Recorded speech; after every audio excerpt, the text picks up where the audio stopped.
Bien, merci de vous être plié aux contraintes qui nous ont été imposées par la présidence de la République pour la présentation du projet sur l'intelligence artificielle dans ces locaux hier, qui nous a obligés à déplacer les cours et les séminaires. Pour ce dernier séminaire de l'année, on va s'intéresser à une question qu'on a déjà effleuré dans un séminaire précédent, celui d'Ismaël Moya, qui est la question des échanges et de la monétarisation des échanges, et au fond des relations qui se tissent entre des humains, quelquefois par l'intermédiaire de non-humains, soit dans des transactions classiques comme celles que Ismaël Moya avait étudié, c'est-à-dire essentiellement des choses liées à des mariages en particulier qui permettaient de la circulation d'argent, soit des transactions qui n'impliquent pas de l'argent.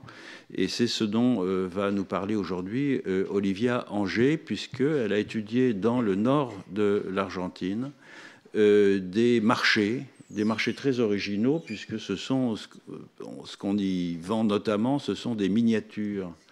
Ce qui rejoint évidemment un intérêt, un des intérêts, quelque chose qui a été développé aussi dans ce cours et dans ce séminaire il y a quelques années sur la miniaturisation du monde. Et ce dont elle va nous parler précisément, ce sont les relations de troc qui se constituent dans ces marchés. Alors, Olivia Anger est professeure à l'Université libre de Bruxelles, comme David Berliner qui est venu il y a quelques semaines. Elle a publié d'ailleurs avec David Berliner un livre sur la nostalgie, donc c'était quelque chose d'assez différent de ce dont elle va parler aujourd'hui. Et elle travaille donc sur les Andes, sur des communautés autochtones, mais ce n'est pas au Pérou, c'est dans le nord de l'Argentine où il y a effectivement des communautés extrêmement intéressantes. Il y a notamment aussi des lieux de production de sel, avec des caravanes de sel. Enfin, il y a des choses tout à fait originales dans cette partie de l'Argentine. Et donc, je la remercie d'être venue de Bruxelles pour nous parler de son travail aujourd'hui. Je vous laisse la parole. Bonjour à tous. Mais avant tout, c'est moi qui aimerais vous remercier, professeur Descola, de me donner l'opportunité de partager avec vous aujourd'hui le résultat de ces recherches que je mène en effet dans le nord de l'Argentine sur les foires d'échange. Aujourd'hui, il ne va pas être question des miniatures qui ont été évoquées par le professeur Descola, mais d'autres foires où les gens échangent des biens et de la nourriture qui ont une valeur essentiellement instrumentale. Voici tout de suite donc le panorama général d'une de ces foires. Alors l'objectif de ma présentation, c'est de tâcher de dévoiler quelles sont les valeurs sociales qui peuvent être produites par le troc. Donc non seulement je ne vais pas seulement me focaliser donc, sur les valeurs économiques qui émergent dans ces transactions, mais essayer de révéler aussi quelles sont les valeurs sociales et la créativité sociale qui est déployée à travers ces transactions de troc qui, en particulier, sont qualifiées par les paysans de cambio. Donc cambio, ça veut dire échange dans l'espagnol parlé dans cette région de l'Argentine. Et je vais essayer d'étudier précisément, donc de développer une ethnographie du cambio pour essayer de comprendre quelle est donc la performativité sociale de cette figure d'échange. Alors la plupart du temps, ce cambio se pratique lors de ces foires dont vous voyez ici une illustration. Ces foires d'échange s'enchâssent elles-mêmes dans des célébrations religieuses, dans des fêtes patronales, qui se composent également de bals, de compétitions sportives, de festins. Donc il y a toute une série évidemment de processions et de rituels ecclésiastiques. Donc il y a toute une série de composantes pour ces fêtes religieuses. Et moi j'aimerais vous montrer que la foire et ces échanges par cambio constituent un des éléments par lesquels ces paysans célèbrent ces entités religieuses, ces saints, et derrière les saints se cachent aussi des figures telluriques et des ancêtres. Alors ces fêtes patronales, elles ne représentent pas une spécificité propre de cette zone du nord de l'Argentine. Elles se retrouvent partout à travers les Andes et dans beaucoup de cas, des foires d'échange sont réalisées à l'occasion des fêtes patronales. Donc il ne faut pas voir ça nécessairement comme étant un cas spécifique au nord de l'Argentine.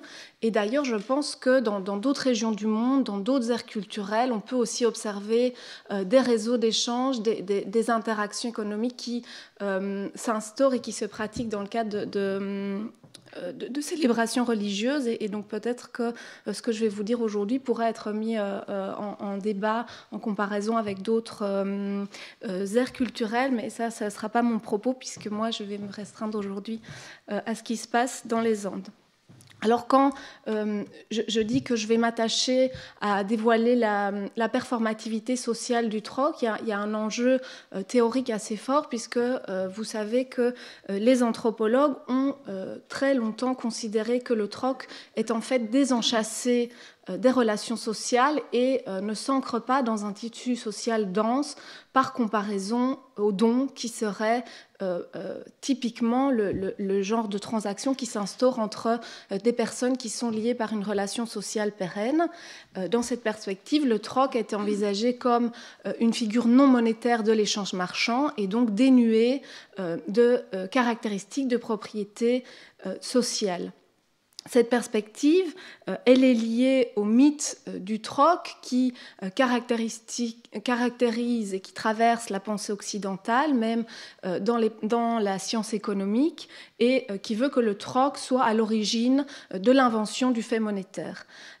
Des données ethnographiques et historiques ont montré qu'il s'agit bien d'un mythe et qu'il ne s'agit pas de l'histoire véritable, c'est en réalité faux.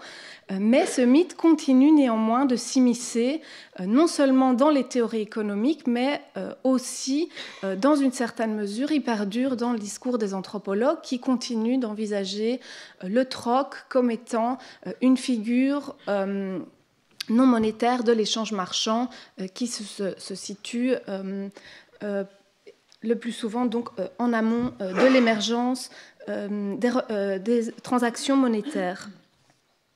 Alors ici, cette perspective, elle était déjà tenue par Marx, elle est reprise par Simmel, elle est reprise aussi par Mauss, qui contraste le troc avec le don. Elle se poursuit dans les textes classiques de l'anthropologie économique pendant tout le XXe siècle.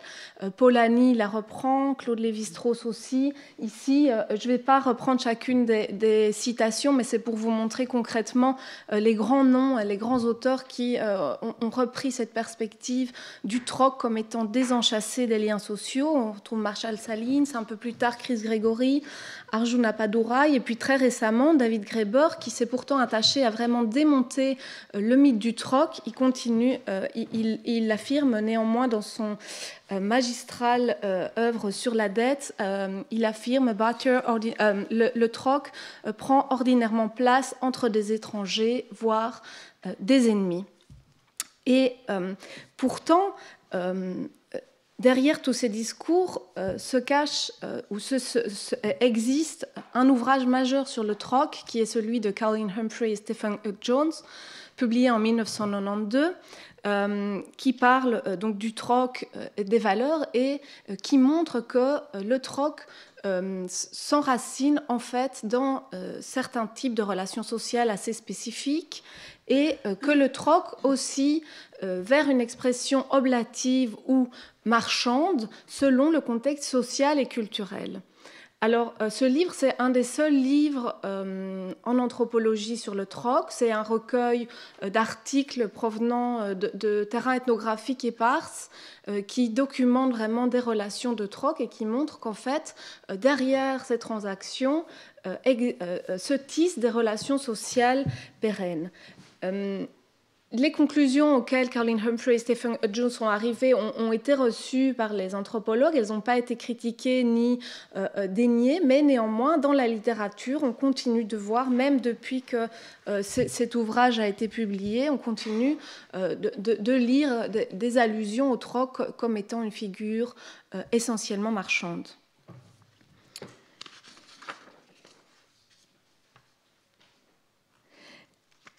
Et de ce fait, puisque les anthropologues ont pris donc, pour acquis que le troc constitue une figure d'échange désenchâssée des relations sociales, ils ne sont pas parvenus, ils n'ont d'ailleurs pas fait beaucoup d'efforts pour y parvenir, à rendre compte des relations, des interactions concrètes en chair et en os qui se situent derrière cette figure de transaction. D'ailleurs, en anthropologie, le débat s'articule, est polarisé entre des études sur le don et des études sur la marchandise, et le troc ne constitue pas un concept à part entière. Si vous consultez des manuels d'anthropologie, des dictionnaires, il y a toujours une entrée pour le troc, très souvent une entrée échange ou marchandise, une entrée pour le don et une entrée pour échange ou marchandise, mais le troc passe souvent inaperçu. Alors j'ai quand même trouvé ici dans un ouvrage anglais une définition du troc qui est une définition en fait très classique qui correspond au langage commun et qui veut que le troc est un échange donc sans l'usage de la monnaie. Alors certains considèrent que la monnaie ne doit pas même intervenir comme étalon de mesure, d'autres considèrent qu'elle doit juste être absente matériellement. Ça fait l'objet de désaccords, mais ce qui est partagé, c'est cette perspective du troc comme étant définie par l'absence de monnaie. Alors ici, je vais faire l'exercice dans mon exposé de dévier cette attention de l'absence de monnaie pour essayer de mettre en lumière le régime de valeurs en fait, qui est construit par ces relations de troc dès lors que les partenaires ne se plient pas aux prix nationaux et aux prix du marché.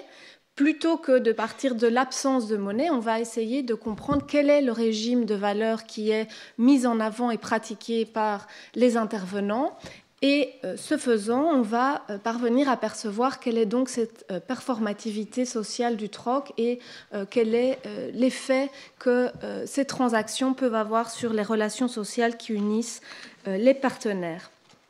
On verra que, en explorant donc ce régime de valeurs du cambio, on verra que dans ce cas, le troc inclut également des êtres non humains dans cette sphère de la sociabilité du troc. Et ce sont essentiellement ces non-humains qui sont célébrés donc par les fêtes patronales dont les foires font partie.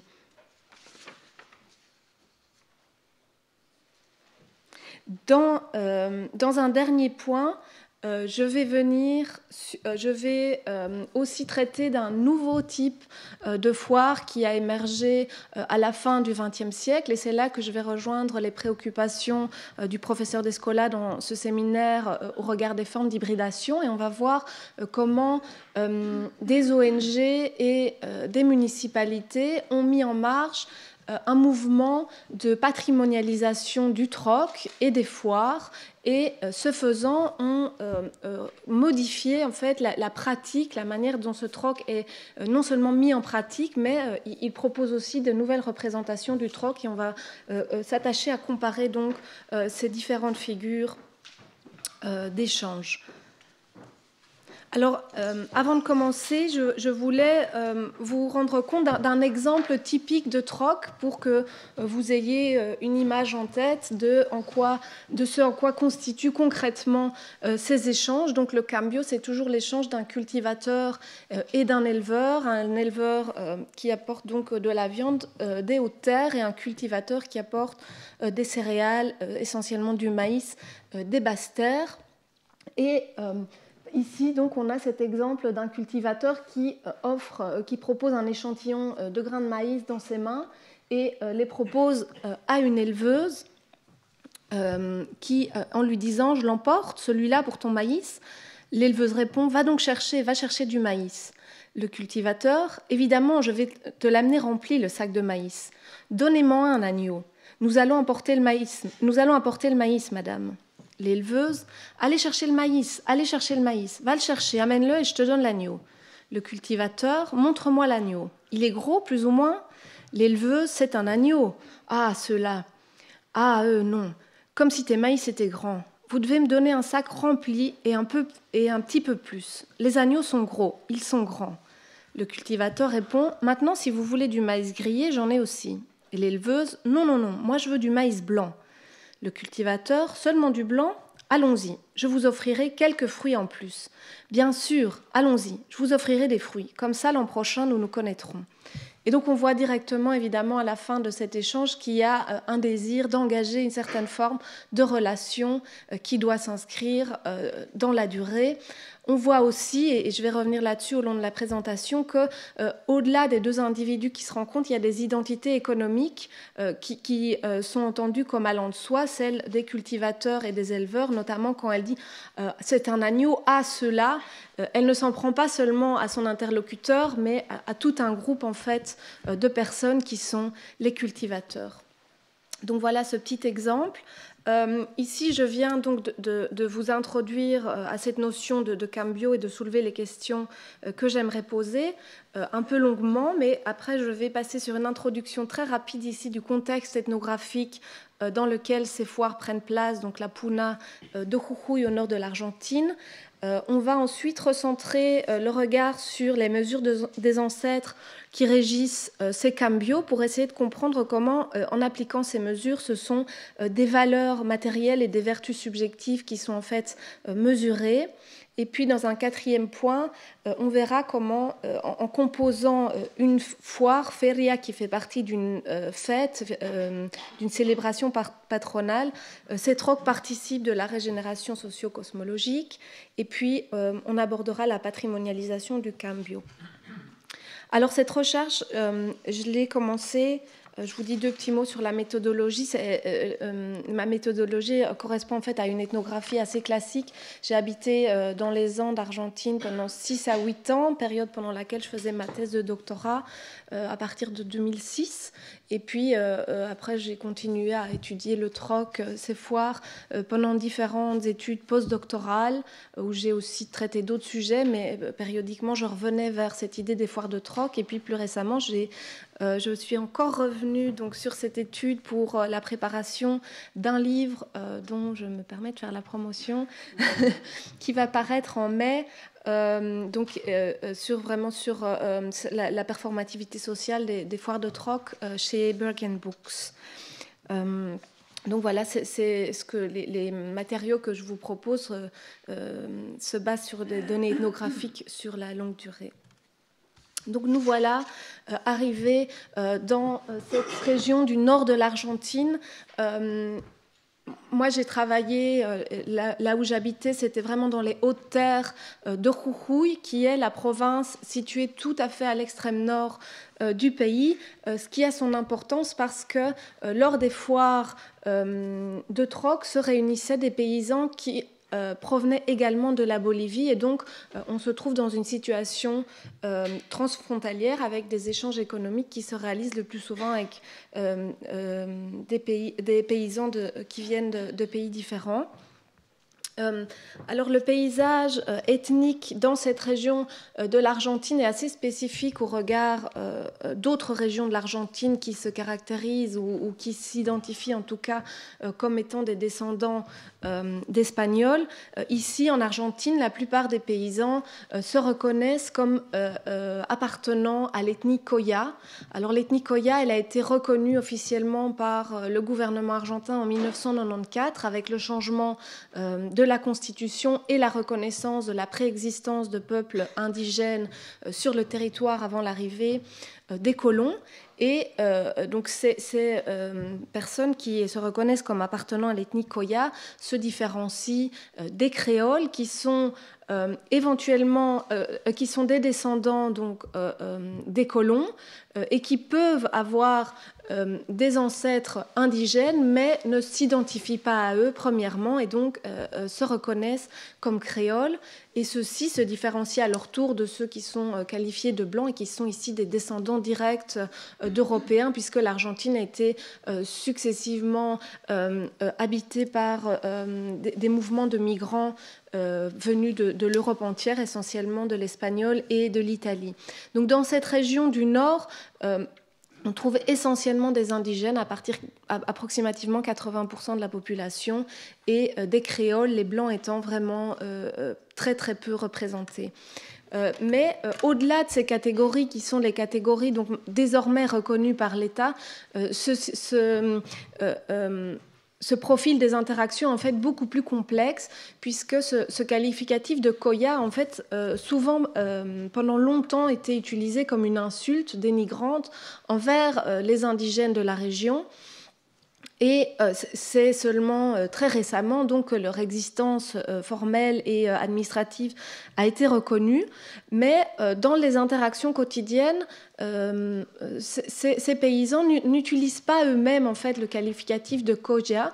Ils s'identifient plutôt sur base de leur appartenance à des communautés économico-écologiques en fonction du fait qu'ils habitent dans les hautes terres de la Puna étant l'extension de l'altiplano bolivien sur le territoire argentin, ou qu'ils habitent les basses terres de la Quebrada. Et donc ce sont des puneños qui sont éleveurs, puisque dans ces hautes terres, avec ces grands espaces, l'élevage est tout à fait propice, tandis que le climat ne permet pas de culture de végétaux, par contraste avec les habitants de la Quebrada, les quebradeños, qui habitent dans des zones escarpées dans lesquelles l'élevage n'est pas du tout propice. Donc, on retrouve ici un type d'économie qui a été décrit amplement dans les régions andines et que John Murray, comme historien, avait déjà identifié comme révélant des stratégies d'économie à étage, où on a vraiment des zones écologiques qui se spécialisent dans certaines denrées et puis ensuite échangent leurs biens les uns avec les autres. Alors, il se fait qu'ici, dans la région qui se regroupent autour de ces foires de troc, les cultivateurs sont boliviens, tandis que les éleveurs sont argentins. Il y a aussi des vallées argentines, mais les relations de troc entre habitants des vallées et habitants des hautes terres en Argentine ont été désintégrées, car les cultivateurs des basses terres vendent en fait la plupart de leurs produits au marché urbain et vers la capitale, et donc ces réseaux-là sont désintégrés, et ce que moi j'ai pu observer donc unifie ces éleveurs argentins et les cultivateurs boliviens.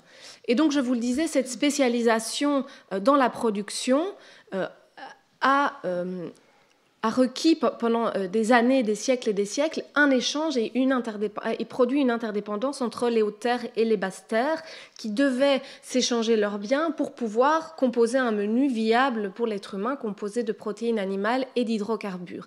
Et donc il y avait une interdépendance fondamentale entre les hautes terres et les basses terres qui est très bien verbalisée ici.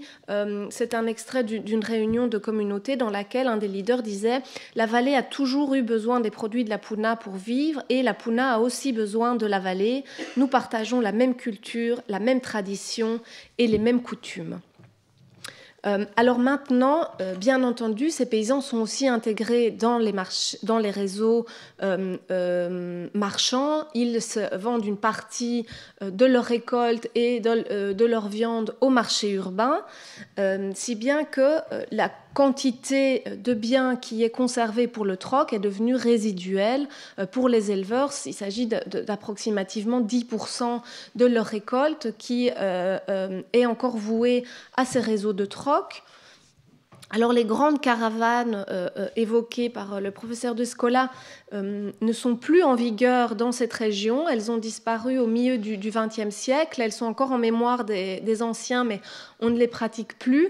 Il y a encore des individus isolés qui se déplacent de village en village et réalisent ces échanges, mais la plupart des échanges par cambio se tiennent désormais donc, lors des foires dont il est question ici dans ma présentation.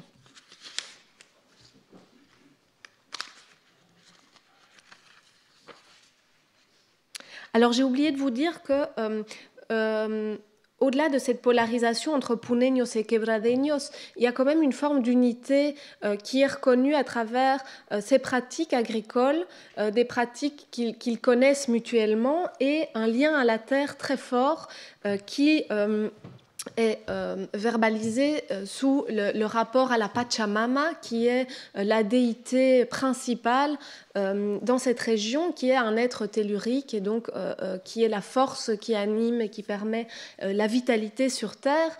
Et ça, c'est important, elle est aussi reconnue comme étant l'ancêtre primordial de tous les hommes. Et donc, ici, on voit quand même que, malgré cette polarité entre Puneños et Quebradeños, il y a certains points sur lesquels ils se reconnaissent une identité partagée. Alors, j'en viens donc au cambio.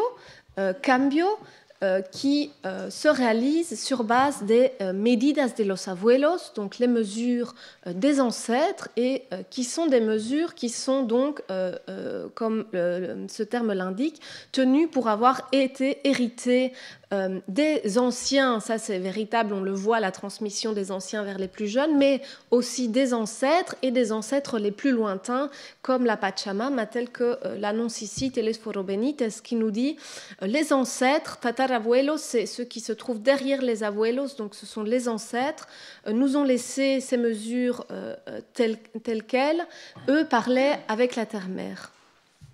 Et donc,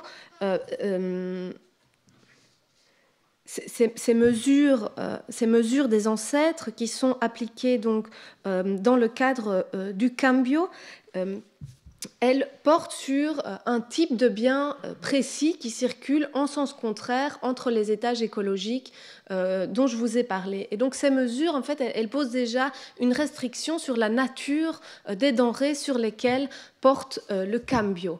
Et ici, j'ai repris une phrase, deux phrases qui m'ont été dites par Griselda et qui résument en fait complètement l'intérêt de la foire, l'intérêt de la feria et son objectif. Elle nous dit il s'agit avant tout d'un échange de ce que nous avons pour ce que eux n'ont pas. Eux n'ont pas la viande, nous leur apportons de la viande. Nous n'avons pas de farine, elle entend de la farine de maïs, ni de maïs. Et donc, dans la représentation que les participants s'en font, cette foire constitue en fait un échange réciproque de viande et de maïs entre ces deux étages écologiques. Alors, en réalité, la puna est identifiée par les géographes par des critères très spécifiques comme démarrant à 3500 mètres d'altitude et au-dessus, tandis que la quebrada se déploie en dessous de 2500 mètres. Donc, entre les deux se loge en vérité une zone intermédiaire qui est la zone dans laquelle poussent essentiellement des tubercules et dans laquelle un élevage mineur peut être réalisé, mais c'est à travers la mise en circulation de tubercules que cette zone intermédiaire est représentée, mais dans les discours des protagonistes, cette zone intermédiaire est identifiée comme agriculteur et donc plutôt comme quebradeños. Vous l'avez vu dans l'extrait que j'ai proposé, dans l'exemple du cambio. En fait, cette zone intermédiaire, elle n'est pas représentée dans les interactions qui parlent toujours d'une dualité entre vous, les éleveurs, nous, les agriculteurs. Et c'est vraiment ces deux entités sociales de quebradeños et puneños qui sont données à voir par ces interactions de cambio, au-delà de l'existence donc de toute cette grande diversité de tubercules qui s'échangent aussi par le cambio. Et comme vous vous en doutez, les éleveurs des Hautes-Terres apportent sur la scène de la foire de la viande, des cuirs, de la graisse, aussi de la laine, tandis que les cultivateurs des Basses-Terres apportent essentiellement du maïs. Ils produisent aussi une grande variété de fruits, puis des herbes médicinales. Il y a aussi d'autres biens secondaires, mais les biens emblématiques, si on veut, sont le maïs et les fruits, les pommes de terre et la viande. Alors, des foires comme ça, il y en a, je vous dis un petit mot pour que vous vous imaginiez où se déroule concrètement le cambio. Il y en a très régulièrement. Elles se condensent essentiellement après la récolte et à la saison sèche pour essayer d'échanger des aliments séchés pour arriver jusqu'à la prochaine récolte. Donc, il y a des moments où il y a plus de foires que d'autres. Ces foires, elles sont articulées donc, sur le calendrier religieux. Elles durent 2 à 3 jours, parfois 8 jours dans les cas des foires les plus importantes. Et dans le cas de ces foires-là, c'est vraiment toute la région du sud des Andes qui est concernée par la foire. On peut voir des participants arriver depuis La Paz au nord et depuis Salta au sud. Donc il y a des foires qui réunissent vraiment des centaines et des centaines de participants et concernent une zone géographique très étendue, tandis que d'autres autres foires sont beaucoup plus restreintes. Elles rassemblent quelques dizaines de participants et sont uniquement centrées sur une micro-région.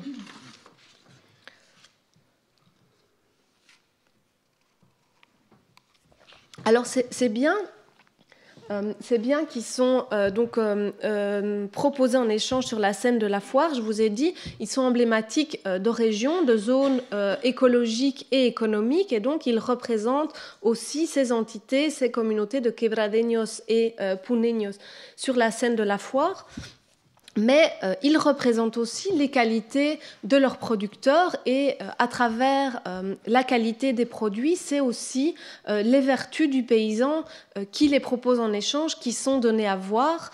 Et ces vertus, ces qualités d'être un bon paysan, un paysan qui a su prendre soin de ses animaux, prendre soin de ses végétaux, qui a donc dédié beaucoup de force en fait et de courage pour pouvoir cultiver et récolter des biens de grande qualité, eh bien cette qualité donc du paysan, elle se mesure sur la scène de la foire essentiellement à travers une idée de taille, de dimension, la dimension des produits agricoles qui sont proposés à l'échange. Donc les grands maïs, les grandes pommes de terre, les grands animaux sont ceux qui sont appréciés. On le voyait aussi dans l'extrait qu'on a lu ensemble au début de mon intervention. Il demandait si les moutons étaient grands, ils étaient gros. Elle a rétorqué, et tes maïs sont-ils grands? Et donc cette grandeur du produit agricole, elle reflète, c'est une forme d'index de la valeur, de la vertu du paysan en tant qu'étant un bon paysan capable de proposer en échange des produits qui sont appréciés, des produits de grande valeur.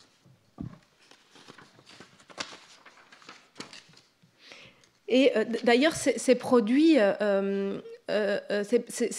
emblématiques, je disais, le caractère emblématique de ces produits se marque par le fait qu'ils sont utilisés comme métonymie pour parler de leurs producteurs. Et on va dire, attention, la viande arrive, ça veut dire qu'en fait, les éleveurs sont en fait en train d'arriver.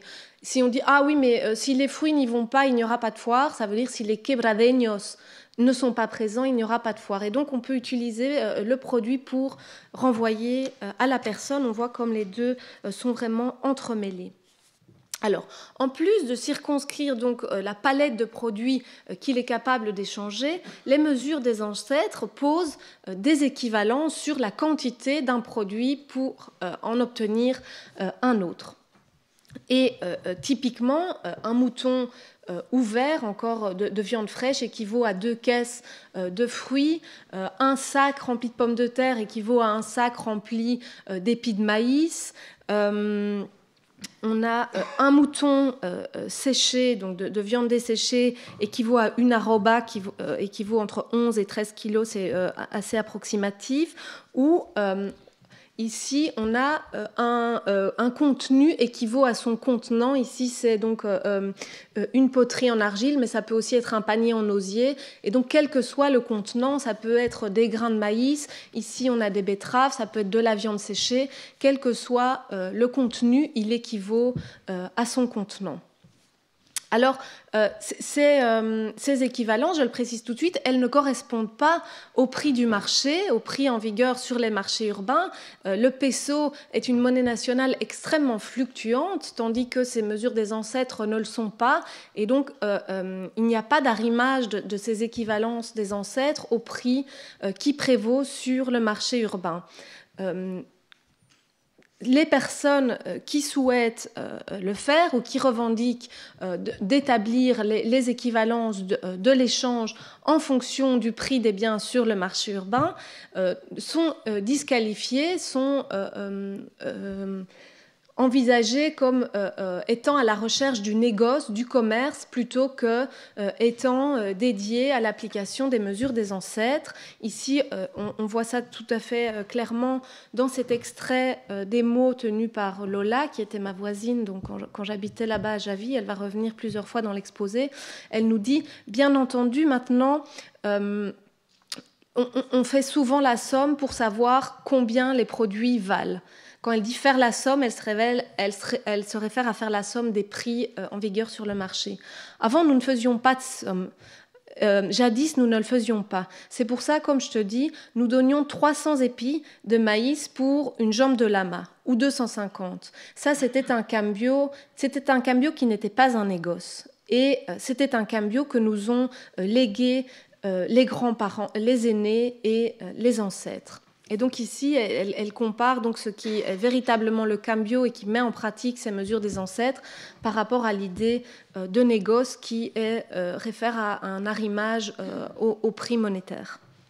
Alors si ce cambio ne se réfère pas, si ces équivalences des ancêtres ne se réfèrent pas au prix du marché, il y a d'autres critères qui sont ici mis en avant et qui permettent de négocier en fait ces équivalences des ancêtres. Alors vous voyez tout de suite qu'il y a une marge de négociation qui est très large. Comment établir que cette poterie est pleine de betteraves? On aurait pu en enlever une ou en rajouter 3 pour accepter en fait qu'elle est effectivement pleine. Et donc ces mesures des ancêtres, en fait, elles fixent un point de référence à partir duquel les participants vont s'engager dans une négociation. Et ici, même Lola aussi le dit, on donne 300 épis ou 250. Bon, il y a quand même une fourchette qui est assez ample. Eh bien, il y a toute une série de critères donc, qui permettent de tirer parti de cette négociation. C'est non seulement la distance qui a été parcourue par chacun des partenaires, celui qui a dû faire la plus grande distance, donc va pouvoir exiger un taux qui lui convient. Il y a les conditions écologiques qui ont prévalu pendant la récolte. Ceux qui ont pâti de mauvaises circonstances vont aussi pouvoir le faire valoir. Il y a la qualité, évidemment, des biens qui sont proposés en échange. Il y a la qualité aussi de la relation sociale qui unit les partenaires. Et le prix sur le marché peut intervenir, mais comme étant seulement un des critères parmi les autres et disant « mais écoute, tu sais, mes pommes de terre, elles valent plein sur le marché, donc fais un petit geste, montre-toi généreux puisqu'on réalise cet échange ». Et donc il y a toute une palette de critères qui permettent finalement d'aboutir à une équivalence précise, mais d'une manière plus générale, ces medidas de los abuelos, elles renvoient à l'effort qui a été fourni par les paysans pour produire ces biens agricoles, et c'est cela qu'ils mettent en valeur dans ces négociations. Ils disent oui, mais rends-toi compte de l'effort que j'ai dû réaliser pour produire ceci ou cela. Et donc c'est aussi une négociation qui se fait sur des styles de vie, sur des qualités et des vertus en tant que paysans courageux qui travaillent dans ces hautes terres de la Puna ou de la Quebrada. Ainsi, un participant de la foire de Sainte-Catherine me disait « La récolte requiert également des sacrifices. S'il gèle, les plantes sont abîmées. S'il neige dans les campagnes, les moutons meurent de faim. Cette relation se manifeste entre ceux qui réalisent le cambio. Tout est sacrifice. » Ou une autre personne qui se voyait proposer une équivalence répond « Non, ça c'est très peu, nous souffrons tellement dans les campagnes ». Et donc derrière ces équivalences, il y a une dimension de sacrifice en fait qui est mesurée de part et d'autre, si bien que les personnes se sentent personnellement dénigrées lorsque un partenaire refuse d'appliquer une équivalence qu'ils estiment comme reflétant la valeur de leurs produits. En fait, derrière la valeur de leurs produits, c'est leur valeur à eux qui se cache, et donc les paysans s'offensent lorsque un partenaire potentiel n'accepte pas de donner une valeur convenable, décente aux produits qui sont proposés.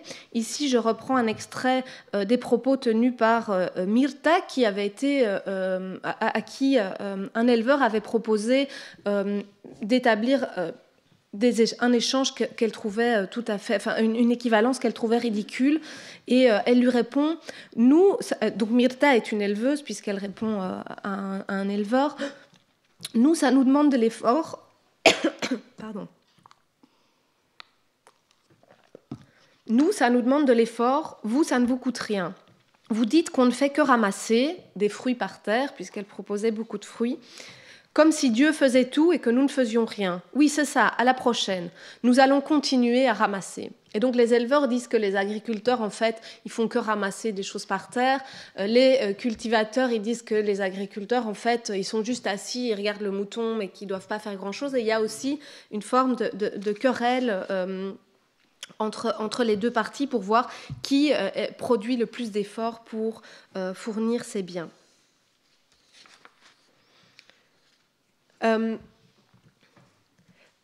En plus de référer et d'indexer des valeurs subjectives qui ont été données à voir dans les champs à travers le travail agricole, la réalisation du cambio elle-même est aussi connotée moralement et appréciée pour produire des sujets de vertu. Et un paysan qui accepte d'appliquer ces valeurs des ancêtres, qui accepte d'échanger ses biens avec ses homologues d'un autre étage écologique est aussi apprécié. Donc la transaction en tant que telle produit aussi en fait des valeurs morales. C'est pas seulement parce qu'elle réfère à des pratiques agricoles passées, mais c'est aussi comme le cambio est aussi une pratique de vertu en tant que telle. Et ici, on retrouve un fait qui doit être mis en contraste avec la littérature existante sur le troc, où le troc est souvent regardé comme étant justement une figure transactionnelle dans laquelle chacune des parties veut défendre son intérêt âprement. Chez Salins, le troc est situé dans la réciprocité négative, par exemple, par contraste avec le partage. Ici, il y a une valeur morale qui est posée sur ce cambio, et réaliser des bons cambios, des cambios généreux, ça permet d'être reconnu comme étant vraiment une personne de vertu, une bonne personne. Et ici, la théorie qui a été avancée dans son œuvre magistrale, donc l'œuvre de Nancy Munn, je parle, In the Fame of Gawa, est tout à fait pertinente en fait pour étudier ces cambios. Donc dans ce livre, In the Fame of Gawa, Munn a étudié essentiellement la kula, mais elle montre d'abord que le don est un geste fondamental pour être reconnu comme étant une personne de vertu, mais aussi pour étendre cette subjectivité dans l'espace et dans le temps, au-delà de la présence ponctuelle de l'individu. Et notamment quand on fait don de nourriture à des hôtes, après ils rentrent chez eux et ils diffusent donc notre identité, notre subjectivité vertueuse. Après, elle explique que la kula constitue une pratique encore plus complexe et qui permet d'étendre la subjectivité vertueuse encore plus loin, vers des contrées encore plus lointaines dans l'espace et dans le temps. Eh bien, je pense qu'ici, ce cambio est comparable à ces dons examinés par Nancy Munn et à la kula, dans le sens qu'ils permettent aussi de composer des sujets de vertu et de produire une extension spatio-temporelle de ces subjectivités, puisque après la foire, tous les paysans rentrent dans leurs contrées, c'est parfois des contrées très lointaines, des centaines de kilomètres qui les dépassent, et ils acquièrent comme ça un certain renom d'être des bons paysans ou des personnes généreux, capables et bienveillants envers leurs partenaires des zones écologiques complémentaires. Donc voilà, maintenant, je vous ai expliqué quel était l'effet du cambio sur des identités subjectives, personnelles. Je vais maintenant m'attacher à vous montrer quel est l'effet du cambio sur les identités collectives et de quelle manière le cambio permet aussi de produire des valeurs collectives. Et on va voir que donc ces valeurs collectives embrassent non seulement la sphère de la sociabilité humaine, mais aussi celle des êtres non humains. Alors, pour faire ça, je vais commencer par vous décrire en deux mots le cadre social donc, qui se situe derrière le cambio, et qui est assez particulier parce que le cambio se tient le plus souvent entre des personnes qui ne se connaissent pas, ou qui se sont peut-être croisés de loin mais qui ne se connaissent pas personnellement. Et pourtant, il y a toujours un horizon de relations denses et chaleureuses qui se situe dans l'interaction. Et on l'a vu très clairement dans l'extrait que je vous ai montré en introduction. On a une rencontre de deux personnes qui ne se connaissent pas, mais l'issue de l'échange se termine sur une note de pérennité sociale. Et comme ça, les participants se représentent les relations de cambio comme étant fondées initialement sur la méconnaissance. Le cambio s'instaure entre desconocidos qui vont se rencontrer, se connaître, devenir conocidos. S'ils se rencontrent plusieurs fois et qu'ils se retrouvent d'année en année, ils vont, on l'espère, devenir amigos. Et s'il y a vraiment une connivence et une grande complicité qui s'instaure, la relation idéale qui doit prévaloir entre ces partenaires de cambio, c'est celle de compadre, compère, qui est une forme de parenté reconnue et qualifiée dans la littérature comme étant une parenté rituelle. Alors je ne suis pas convaincue que que ce terme-là soit le plus à même de décrire cette relation, mais je ne vais pas rentrer dans ce débat. Donc pour le profit de mon exposé, je vais parler aussi ici de parenté rituelle. Mais donc, cette parenté rituelle ne s'accomplit plus que dans de rares exceptions à l'heure actuelle. Les partenaires disent que dans le passé, elle était plus diffuse, mais elle continue en tout cas d'exister comme idéal. Et donc, on voit que derrière ces échanges de cambio se situe un idéal de relation, de parenté qui se tisserait entre ces quebradeños et ces puneños à travers les échanges de leurs biens. Et donc, quand je dis que le cambio a effectivement une forme de performativité sociale et tisse certains types de relations sociales, eh bien, on voit ici que ces relations sociales se déclinent sur le mode de la parenté, et c'est comme ça qu'elle est verbalisée par certains participants. Ici, j'ai repris de nouveau une phrase de Lola qui s'apprêtait à réaliser un cambio avec une inconnue, et dans le cours de l'interaction, elles s'interrogent d'où elles viennent, ce qu'elles font. Elles en viennent à s'interroger sur leur nom de famille, et il se fait que la grand-mère de Lola partageait le nom de famille de sa partenaire, et donc elle nous dit: ma grand-mère aussi était Abracaite, donc tous les Abracaite sont des parents, ici nous sommes presque tous parents. Et donc elle conclut ici sur la scène de la foire: nous sommes presque tous parents, alors que en Amérique latine, les noms de famille, il y a des noms de famille qui sont très diffusés, et deux Ramos ne vont jamais conclure qu'ils ont nécessairement des ancêtres communs, parce qu'il y a comme ça quelques noms de famille qui circulent partout. J'ai dit Ramos, mais il y a vraiment les Ramirez aussi, il y a quelques noms de famille qui se retrouvent partout, et ça n'invite pas nécessairement les inconnus à conclure qu'ils sont parents, comme le fait Lola ici dans le cadre de la foire. Alors, cette idée de parenté qui est ici verbalisée, elle se retrouve ici dans la pratique à travers le cambio par cette circulation réciproque d'aliments et cette interdépendance alimentaire qui fait que les partenaires de cambio se nourrissent mutuellement et composent leur garde-manger d'aliments identiques, et donc finissent par composer des plats et des menus qui sont composés fondamentalement des mêmes biens, qui sont le produit du travail de chacun des paysans dans leur zone écologique. Et il a été montré, notamment par Marie Weissmantel, que cette pratique d'alimentation, de nourrir, est fondamentale dans la manière dont les paysans andins se représentent la composition des liens de parenté, et d'ailleurs même souvent plus importante, plus significative que la sexualité ou la transmission génétique telle que nous la représentons. Ainsi, Marie Weissmantel dit « Feeding rather than insemination and birth is the act that determines who a child's parents are and so gives it a social identity ». Donc elle nous dit nourrir plus que l'insémination ou la naissance est l'acte qui détermine qui sont les parents d'un enfant. l'enfant et lui donne donc son identité sociale. Et donc on voit ici aussi qu'à travers ces pratiques de nourrissement mutuel, ce sont des corps semblables qui sont produits de part et d'autre des zones écologiques. Et donc ce cambio crée aussi une forme d'identité entre les partenaires en vertu de cette commensalité généralisée. Et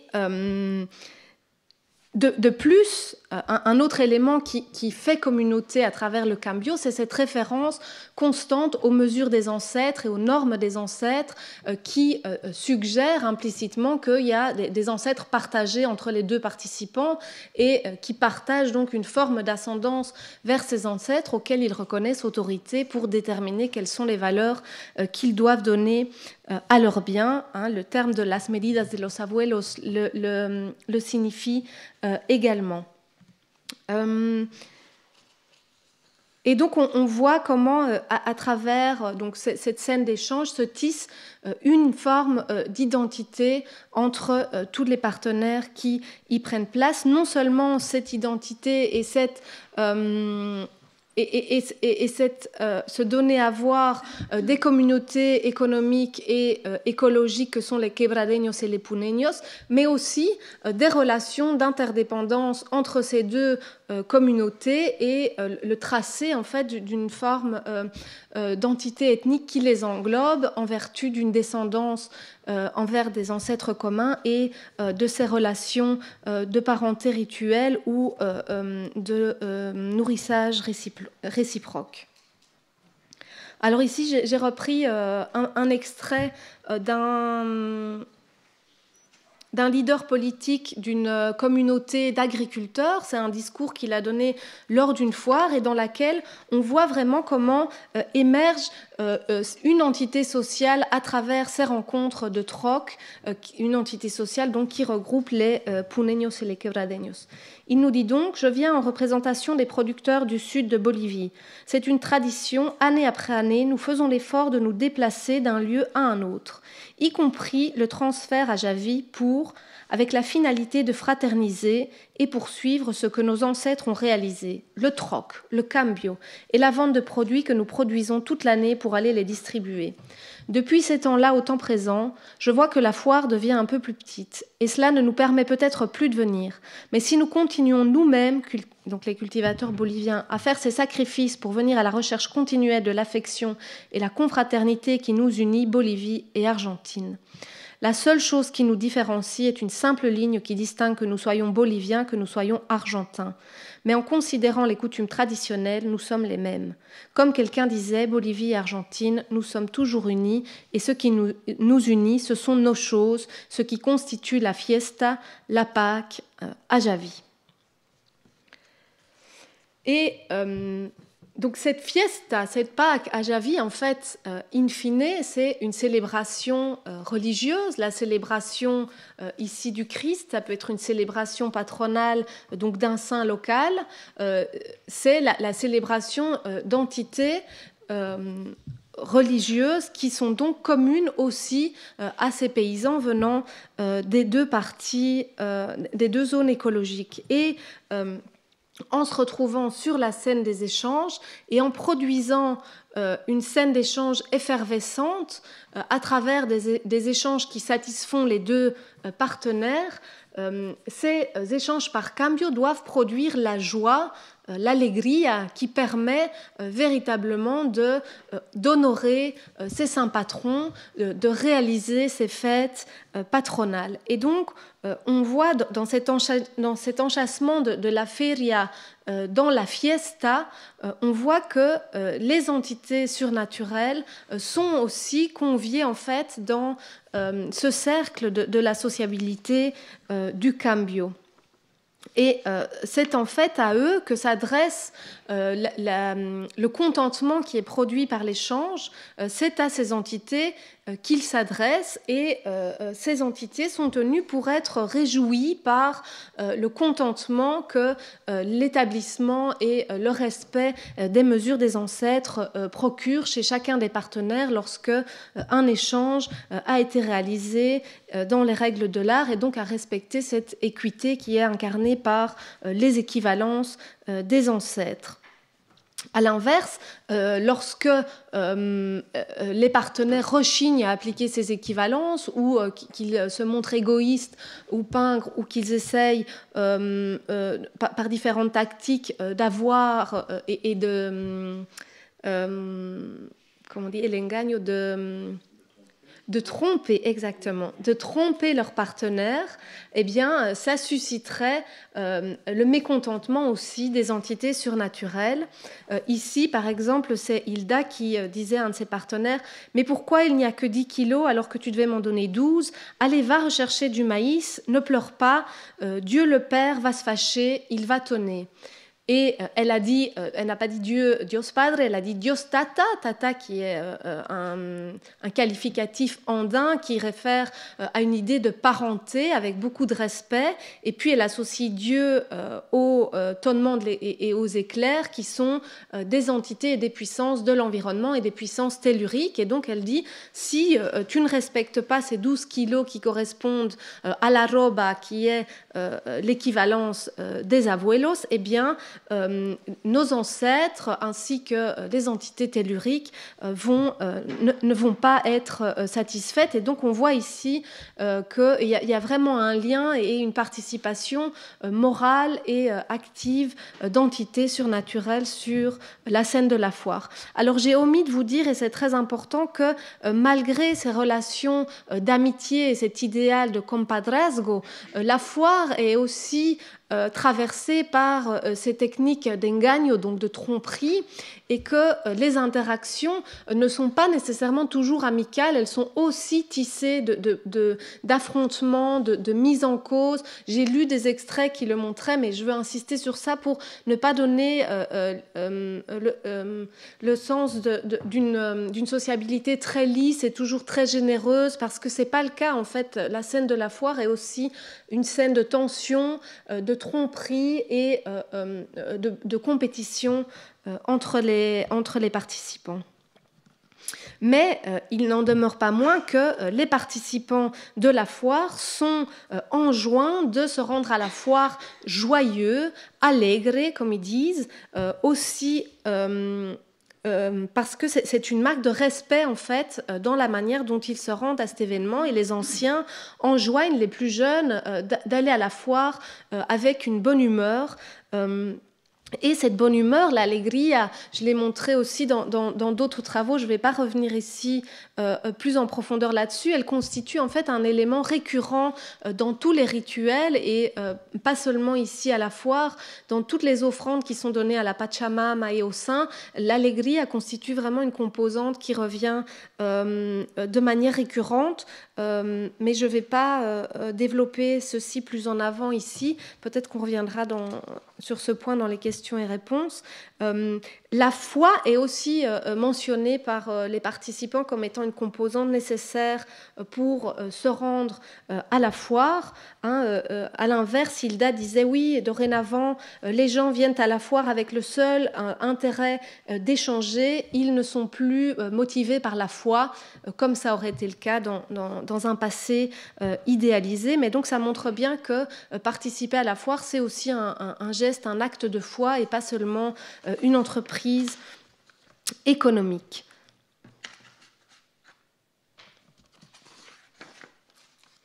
Combien de temps me reste-t-il ? Ah, alors j'ai traîné. Bon. Ah, ici on voit...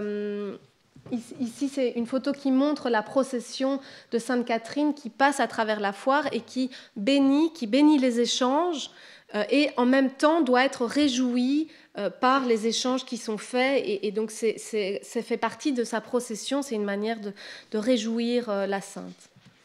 Donc j'en viens maintenant à, le plus rapidement possible, à ce processus de patrimonialisation du cambio par lequel des municipalités et des ONG veulent reconnaître le cambio et les foires comme faisant partie du patrimoine culturel donc de ce peuple indigène Koya qui a été reconnu donc en 1994 comme étant un des peuples indigènes de la nation. Et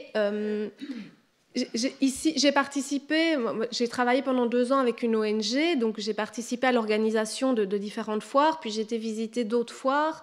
Et je vais ici dresser une forme de panorama général qui ne correspond pas à un exemple, mais à des modifications récurrentes que j'ai observées dans différentes foires, dès lors qu'elles étaient investies par la municipalité pour être données à voir comme patrimoine culturel, ou dans le cas de foires qui étaient organisées directement par une ONG, puisque dans cette région, le calendrier des foires devient de plus en plus rempli parce que les ONG aiment organiser une foire à leur effigie.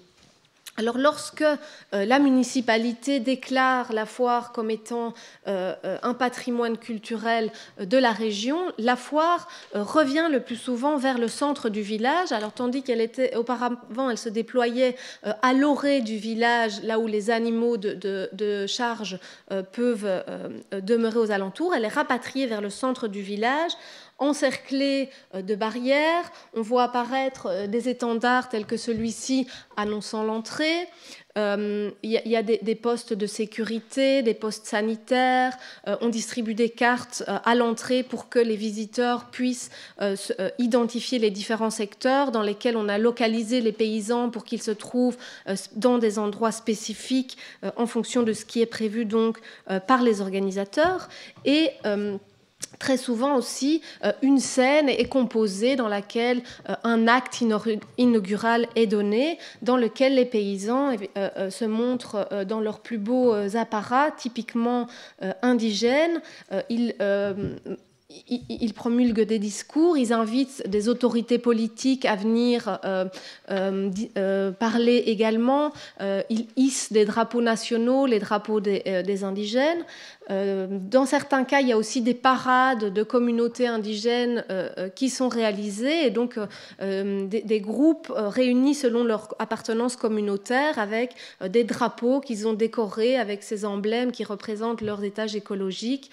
Ils paradent comme ça avant que la foire ne commence. Et une autre caractéristique de ces foires, ce sont les concours qui sont réalisés. Et les concours sont pour moi importants parce qu'il s'agit d'une méthode pour distinguer en fait des paysans exemplaires et qui sont des paysans qui ont bien acquis, bien imprégné les normes et les messages qui leur ont été transmis dans les différents programmes de développement, et donc qui ont réussi à mettre en pratique ce qui leur a été transmis dans les différents projets. Donc on a toujours le concours du plus bel étal, où on voit comment sont arrangés tous ces produits qui sont étiquetés, classifiés, distingués comme dans le sens d'un processus de patrimonialisation très classique qui veut tout ranger, tout catégoriser, tout étiqueter pour pouvoir quantifier aussi les données. On voit apparaître toute une série de biens sur ces étals qui n'ont pas de valeur d'usage, mais qui sont là en tant que signe, index de l'identité des personnes qui sont présentes. Et par ce processus de concours, aussi de parade, sont identifiés donc des paysans reconnus comme étant exemplaires. Mais ici, cette extension, de nouveau, je reprends les termes de Munt, cette extension des subjectivités vertueuses, elle ne s'attache plus à la qualité de dimension et de taille des produits agricoles. Évidemment, c'est un critère, mais les critères qui permettent aux paysans de se distinguer sur cette scène-là, ce sont les critères qui ont été appris auprès des techniciens du développement et qui répondent aux critères qui sont établis, qui sont des critères d'hygiène, des critères de production de biens qui correspondent aux marchés urbains dans lesquels ces biens vont pouvoir être produits. Et donc on voit comment sur ces scènes patrimonialisées est donnée à voir l'image de paysans indigènes qui correspondent à l'image qui est attendue d'eux sur la scène nationale, qui est attendue d'eux pour qu'ils puissent prétendre symboliser symboliquement aussi à ce statut de citoyen complet dans cette nouvelle Argentine multiculturelle telle qu'elle est tracée par la nouvelle constitution de 1994. Et les autres paysans exemplaires, en plus de ceux qui ont mis en pratique les conseils et les enseignements des techniciens, ce sont les promoteurs de ces petites ONG, qui sont des paysans locaux, qui sont recrutés par les ONG et qui, lors de ces foires, sont aussi donnés à voir en donnant des discours, en conduisant des jeeps, en installant les gens, en gérant vraiment l'espace de la foire. C'est aussi leur statut à eux qui est donné à voir et qui est assis et diffusé dans l'espace qui est mis en branle par cette foire spécifique. Et ici, il y a un autre aspect qui distingue ces foires patrimonialisées des autres, c'est que l'entité sociale en fait, qui est donnée à voir est différente de celle des foires dont je vous ai parlé précédemment, puisque ici, ce sont les communautés qui sont membres du programme en question qui vont être invitées. C'est-à-dire que ce sont des programmes qui sont toujours nationaux et très souvent provinciaux, tandis que dans le cas des foires que je vais qualifier de spontanées, j'avais souligné le fait que l'entité culturelle qui se retrouvait tracée, c'était une entité transfrontalière qui n'est pas verbalisée en fait par un ethnonyme spécifique, mais qui est juste mise en action à travers ces foires et ces fêtes, tandis qu'ici, c'est vraiment l'identité, l'ethnicité Koja qui est mise en lumière. Ici, Cultura Viva del Pueblo Koja, on veut montrer, donner à voir cette ethnie Koja qui est désormais reconnue par le gouvernement argentin, mais dont les délimitations ne dépassent pas évidemment l'Argentine et n'arrivent pas sur le territoire bolivien où se situent en fait des partenaires de troc avec qui ces paysans entretiennent donc des relations économiques par ailleurs. Alors l'autre modification significative donc, qui est produite par la patrimonialisation, si j'ai encore 2 minutes, tient à la signification que ces organisateurs donnent au troc, où on voit apparaître une image tout à fait romantique, idéalisée d'un troc solidaire, d'un troc communautaire qui se tiendrait entre ces paysans et qui reflèterait une grande générosité entre ces paysans andins. Alors on voit que cette perspective, elle est verbalisée par exemple dans les termes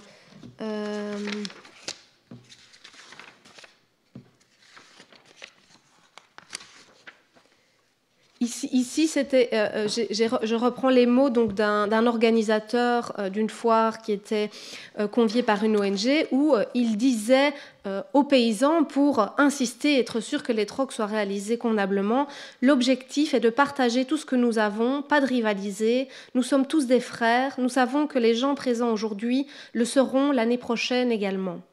Alors une secrétaire du tourisme dans un village de la vallée me disait « C'est absolument merveilleux de participer à une foire de troc, c'est une expérience tellement belle, je veux dire là il n'y a pas d'argent comme intermédiaire, seulement la valeur de la solidarité et cela fait partie de notre héritage culturel ».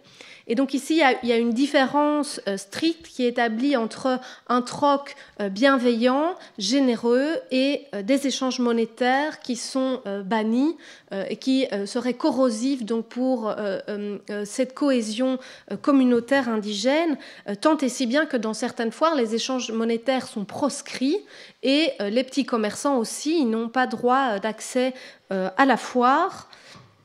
Et donc, ce qui est donné à voir, c'est une forme d'échange tout à fait généreuse.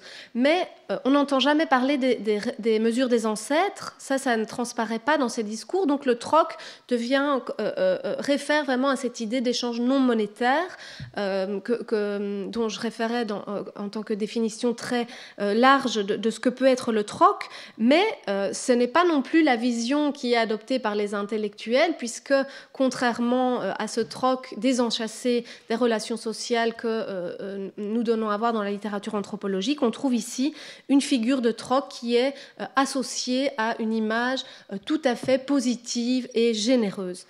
Alors il faut savoir que dans la société argentine, cette image du troc n'est pas non plus partagée, puisque les créoles et les blancs qui habitent Jujuy considèrent le troc, dans une grande partie, je ne vais pas faire une amalgame, mais considèrent le plus souvent le troc des indigènes comme étant une pratique tout à fait non rationnelle, non efficace, par lesquelles les paysans s'échangent 3 pommes de terre contre un bout de viande sèche, et considérant qu'en fait que le troc représente davantage leur manque de culture, leur manque d'éducation et leur incapacité à intervenir de manière efficace sur la scène marchande, ce qui est faux évidemment, et comme ça a été montré notamment par Brooke Larson et Olivia dans un ouvrage sur l'intervention des paysans andins sur les marchés depuis le tout début de la colonie. Et donc on voit ici comment sur ces scènes d'échange se retrouvent différents régimes de valeur du troc lui-même et comment le troc est apprécié à travers différentes valences éthiques.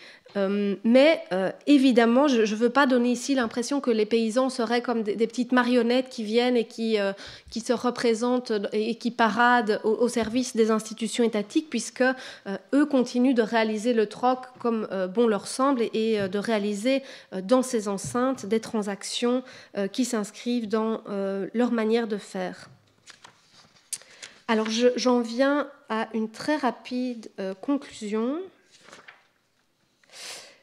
Donc, j'espère vous avoir convaincu à travers mon exposé que des fines ethnographies du troc seraient tout à fait profitables au déploiement de la théorie anthropologique, notamment en ce qui concerne la circulation matérielle, la création de valeur ou la régénération sociale d'une manière plus générale. Et donc, moi, je suis évidemment partisane de l'idée d'une notion de troc reconnue en tant que telle, mais peut-être par contraste avec Humphrey Jones, qui refuse de donner une définition du troc pour ne pas l'enfermer dans un carcan trop étroit. Je pense qu'il serait souhaitable de resserrer un peu notre conceptualisation du troc au-delà de cette idée donc d'un échange qui est non monétaire, pour aller au-delà de l'absence d'argent et de mettre en lumière les régimes de valeur qui sont mis en avant, créés par les partenaires de troc. Et je pense que c'est en parvenant vraiment à rendre compte de ces régimes de valeur qu'on va pouvoir identifier le troc en tant que mode d'échange en tant que tel, et non nécessairement par comparaison toujours avec le don ou l'échange marchand. Et parmi toutes les catégories qui sont, parmi les différentes catégories, caractéristiques qui sont identifiées par Humphrey et Jones comme étant non nécessaires et non essentielles, mais ils énumèrent toute une série de caractéristiques possibles du troc.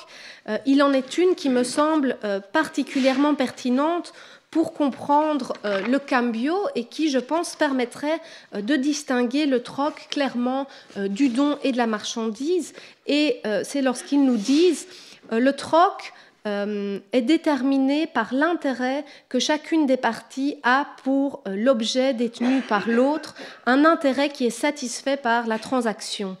Et donc cette idée d'intérêt et de valeur d'usage me semble fondamentale pour pouvoir comprendre ce qui est vraiment particulier au troc et qui le distingue tant de l'échange monétaire marchand dans lequel l'argent n'est pas apprécié pour sa valeur d'usage mais pour sa valeur d'échange, et le distingue également du don qui ne se fonde pas principalement sur des valeurs d'usage mais sur la qualité de la relation sociale qui va être tissée à travers la circulation, et sur les valeurs donc davantage symboliques. Et donc il me semble que cette valeur d'usage et la notion de désir, de désir qui rejoint les partenaires et qui les invite à s'échanger et à acquérir ces valeurs d'usage me semble être une clé qui permet de distinguer donc cette catégorie d'échange en tant que telle.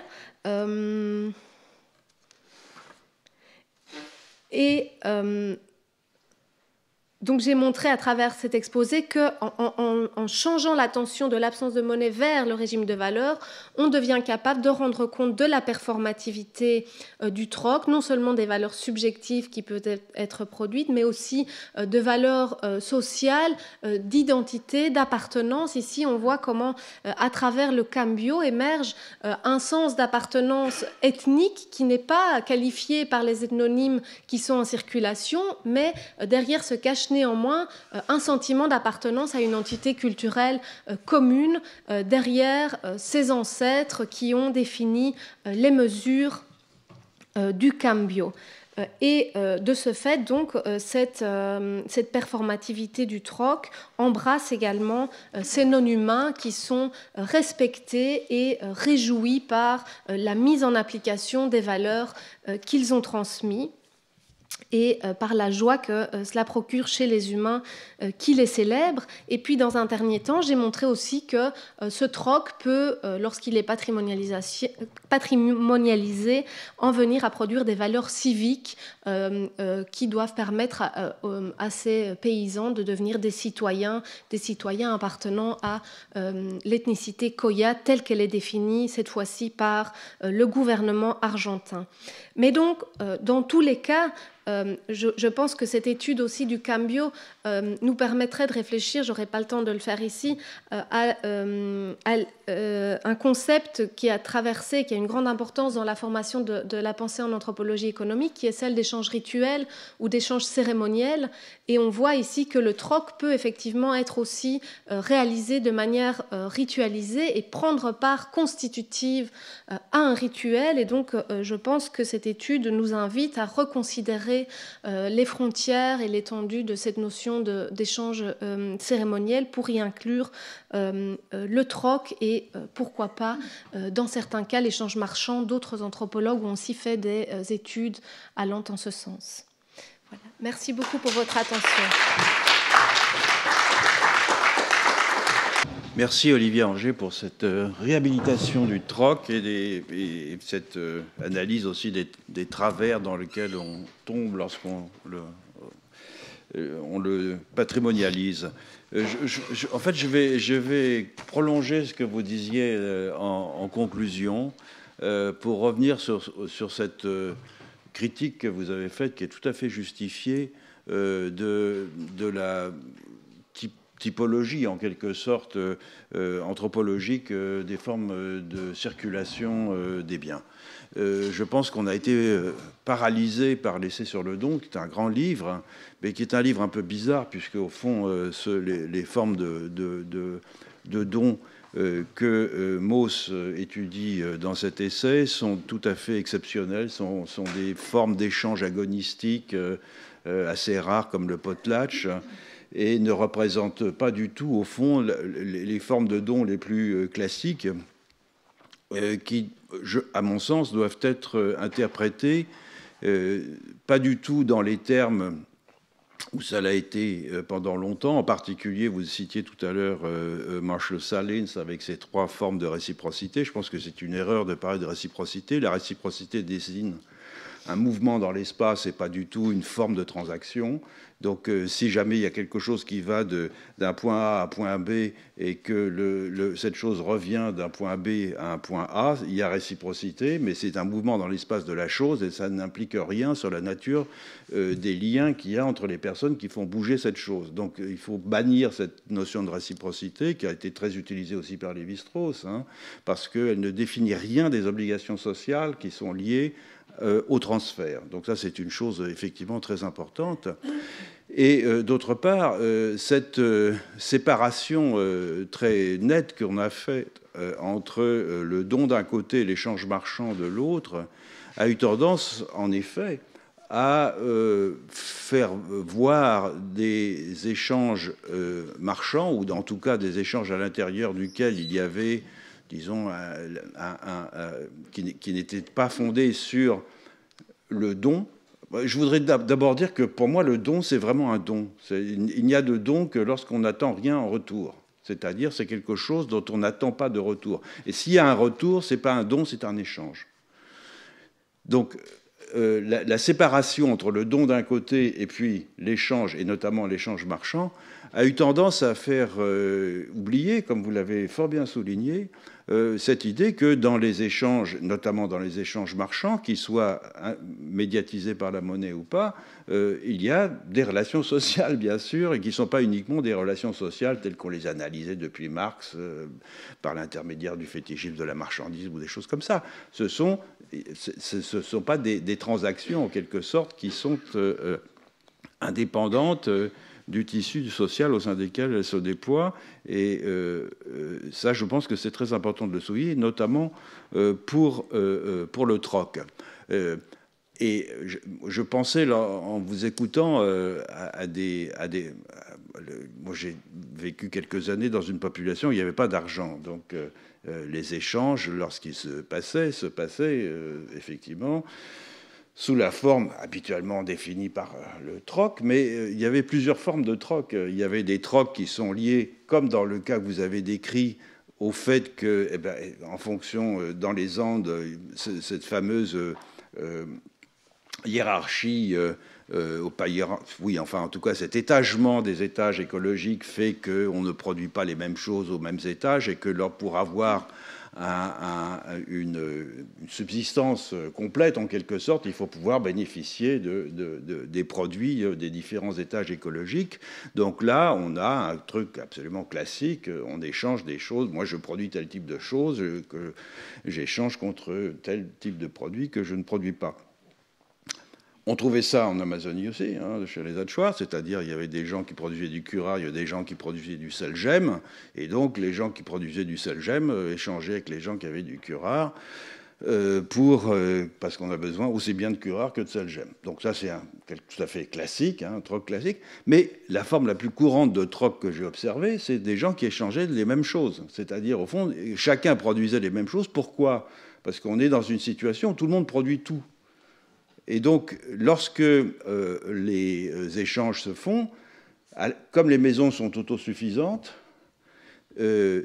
à l'exception de quelques produits comme le curare et le sel, mais il y en a très peu, et auparavant de la pierre pour les outils de pierre, tout le monde produit tout, donc il n'y a pas de raison d'échanger. Et si on veut échanger, c'est-à-dire si on veut maintenir des relations sociales avec d'autres maisonnés, on échange nécessairement des choses que chacun produit. Et donc le troc, là, il a véritablement une forme, lorsqu'il n'est pas fondé sur la circulation de choses qu'on ne produit pas, il a vraiment une forme complètement sociale de ce point de vue-là, parce qu'on va un jour donner quelque chose, mais que l'autre personne peut produire ou elle en manque temporairement, etc. Et puis 15 jours, un mois, 2 mois après, dans l'autre sens, on va rendre quelque chose, mais ce n'est pas un don et un contre-don, parce que les valeurs sont quelquefois les mêmes. C'est quelquefois, on va donner une hache, par exemple, et recevoir une hache 3 semaines après, si je puis dire. Donc, de ce point de vue-là, le troc, effectivement, ne peut pas être défini comme une transaction commerciale ordinaire dans laquelle il n'y aurait simplement pas de monnaie. Mais je pense que même dans les transactions commerciales les plus classiques, on trouve ça. Moi, j'ai été très frappé. J'ai assisté en Équateur à l'arrivée des supermarchés dans les villes, et en particulier à Quito. Alors, habituellement, quand on va acheter quelque chose dans la boutique du coin, il y a toute une sorte de rhétorique entre l'acheteur et le vendeur, quelquefois fondée sur le crédit, parce que le crédit joue un rôle important, mais pas uniquement, dans lequel, au fond, on présente la transaction comme quelque chose qui implique de la part du vendeur une certaine générosité. Et l'expression classique, c'est « no sea malito, deme 3 manzanas ». Ne soyez pas méchant, donnez-moi 3 pommes. Pourquoi être méchant? C'est simplement, on les paye, les pommes, de toute façon. Et ça enclenche la conversation, etc. Et lorsque les supermarchés sont arrivés, il y avait les caissières qui étaient là, et quand les gens arrivaient à la caisse avec leurs 3 pommes, et qu'ils essayaient de rentrer dans un type d'interaction de ce type-là, évidemment, ça ne marchait pas. Et donc les gens étaient complètement perturbés. Et c'était pas des indigènes ou des Koyas, c'était la petite bourgeoisie des villes. Et donc on voit là à quel point, au fond, des formes purement d'interaction commerciale classiques qui sont médiatisées par maintenant par les supermarchés, par une sorte d'anonymisation de la transaction, perturbe même la nature de ces formes de relations qu'on peut établir avec des partenaires commerciaux. Donc je pense que c'est très important, en effet, comme vous le faites, de ne pas limiter le troc à cette définition un peu générale qui est la transaction entre des gens qui ne se connaissent pas. Parce que d'abord, comme je le disais tout à l'heure, le troc peut aussi se passer entre des gens qui se connaissent. Ça peut, les produits qui peuvent être échangés sont des produits qui peuvent être de même nature et pas simplement des choses dont on manque en quelque sorte. Et quelquefois, en plus d'ailleurs, ça se combine aussi avec des transactions monétaires. Et donc, en fait, vous nous invitez à dépasser toutes ces limitations qui, je crois, viennent, encore une fois, l'immense admiration pour Marcel Mauss, mais au fond, un peu de la paralysie conceptuelle que l'essai sur le don a introduit dans la façon de penser les formes de circulation des biens. Et c'est pour ça que votre conclusion sur la circulation rituelle, je pense qu'au fond, pratiquement toutes les circulations sont rituelles. Peut-être même dans les supermarchés, on essaye de les ritualiser. Sauf qu'évidemment, quand ça devient complètement automatisé par des caisses automatiques. Avec les machines, oui. Avec les machines. Et je pense qu'au fond, on peut voir les transactions... si on admet, enfin, en tout cas, moi, c'est la position que je défends, de voir les transactions d'abord en fonction des obligations qu'elles suscitent chez ceux qui s'y livrent et des valeurs qu'elles véhiculent du fait des obligations qu'elles suscitent, et non pas exclusivement du fait, enfin, en prenant en compte le mouvement des biens. Si on accepte de faire cela, effectivement, il faut voir les transactions comme une gradation, comme un continuum entre des formes extrêmement diverses qui peuvent prendre, à l'intérieur duquel, au somme, on peut inclure tous ces fétiches de la pensée anthropologique que sont la kula, le potlatch, enfin toutes les formes d'échange très ritualisées auxquelles les anthropologues se sont attachés, mais qui peuvent rentrer parfaitement dans une typologie, je crois, transformationnelle de ce type-là, dont on peut souhaiter que votre génération l'entreprenne. Voilà, un plan de recherche qui est tracé. Alors, qui a déjà été engagé dans les années 80. Oui, bien sûr. Il y a des travaux comme ceux de Grégory aussi, qui sont déjà... Enfin, Grégory est plutôt de ma génération. Maurice Bloch. Maurice Bloch, bien sûr, et Jonathan Parry, bien sûr. Je pensais en particulier à un article de Bloch sur l'essai sur le don aussi, où lui aussi soulignait ce caractère tout à fait exceptionnel. Et comme c'était son grand-oncle, en plus, il avait plus de liberté pour le critiquer, sur des exemples que Bloch a tirés. Moi, ce qui m'intéresse tout particulièrement, alors, au-delà de cette critique générale qui est à la fois implicite et explicite dans ce que vous avez présenté, ce qui m'intéresse tout particulièrement dans ce que vous avez dit, c'est la patrimonialisation. Au fond, c'est très curieux qu'un système d'échange... Alors, qu'est-ce que ça reflète sur les gens qui souhaitent patrimonialiser ?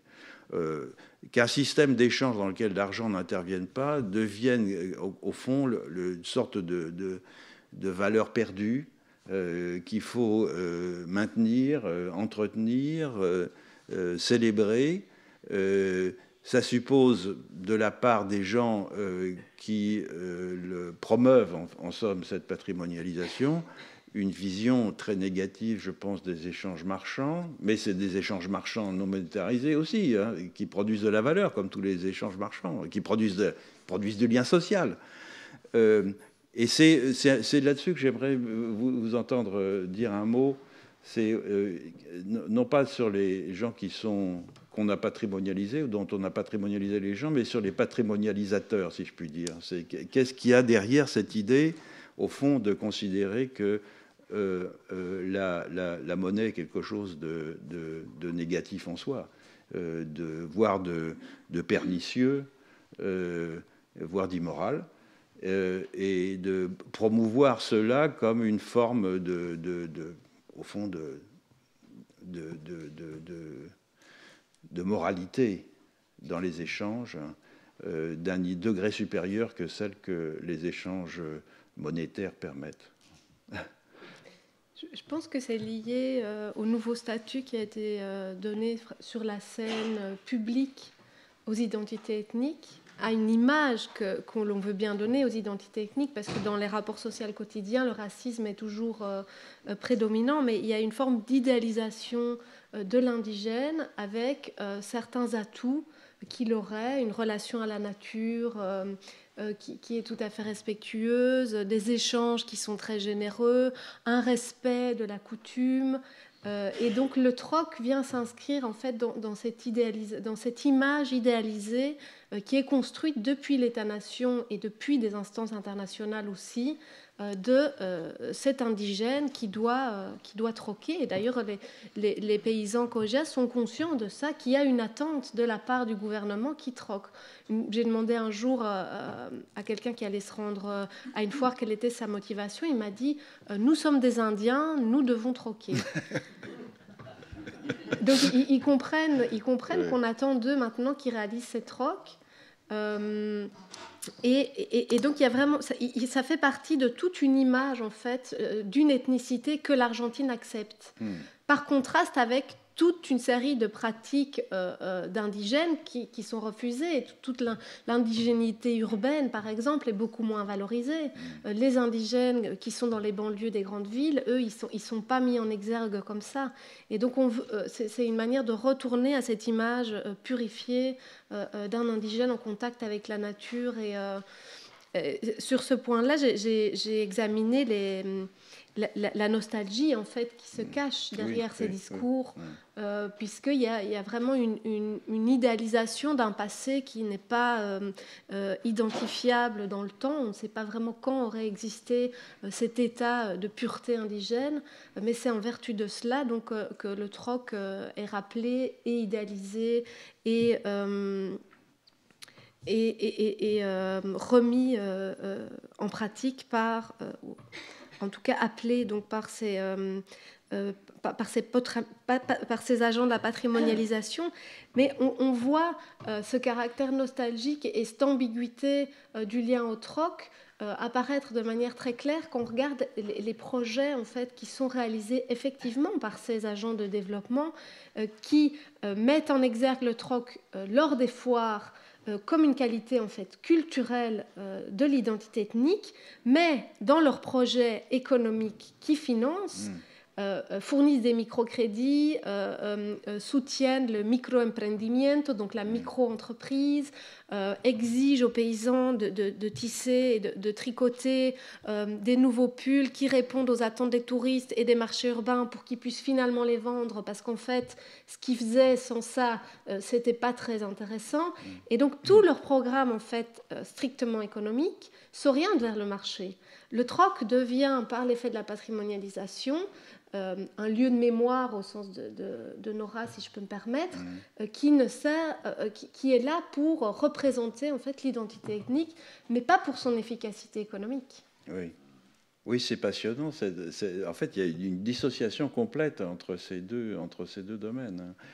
Et ces gens, ils viennent, ces patrimonialisateurs, ce sont des agents de l'État, ce sont des agents de la province, ils ont quoi comme formation? Il y a des anthropologues parmi eux, Il y a quelques anthropologues, il y a plus d'agronomes, beaucoup d'agronomes, et qui à 90% viennent des grandes villes du sud de l'Argentine. Et donc, ils sont identifiés comme étant des gringos, comme moi je l'étais, mais qui sont des Argentins, mais des Argentins de Buenos Aires, de Rosario, de Córdoba, qui fuient en fait ces énormes centres urbains à la recherche de ces communautés pristines, de ces communautés qui sont vraiment restées dans ce contact avec la nature magnifique, mais qui se situent quand même dans une situation ambivalente où il y a une énorme idéalisation donc, de cette culture indigène, mais à la fois une nécessité reconnue d'intervenir pour améliorer leurs conditions de vie. Donc ils sont à la fois idéalisés mais dépréciés puisqu'ils ont besoin d'une intervention extérieure, ici qui est reconnue comme blanche, puisque ces techniciens sont associés vraiment avec ces gringos qui viennent du sud du pays, le cœur ouvert, hein, je pense vraiment avec beaucoup de bonnes intentions, mais c'est vrai que ça produit en fait des interactions sociales très curieuses, parce que tout ça se déroule sur un décor de racisme omniprésent sur la scène nationale des populations plus blanches envers les indigènes. Oui, il y a encore énormément de discrimination économique et politique très très forte. Et donc c'est assez curieux comme genre d'interaction. Et c'est une patrimonialisation nationaliste aussi, puisque cette patrimonialisation exclut les Boliviens, et en général, les Boliviens sont assez maltraités comme migrants en Argentine. Oui. C'est très nationaliste, et à la fois tout ça s'ancre dans des discours internationaux, puisque beaucoup de projets sont financés par la Banque mondiale. Oui. On retrouve directement tous ces discours d'empowerment, de lutte pour l'égalité de genre. Vraiment, tous les leitmotifs du développement international se retrouvent cristallisés dans l'organisation des foires. Je suis sûr qu'il y a des questions.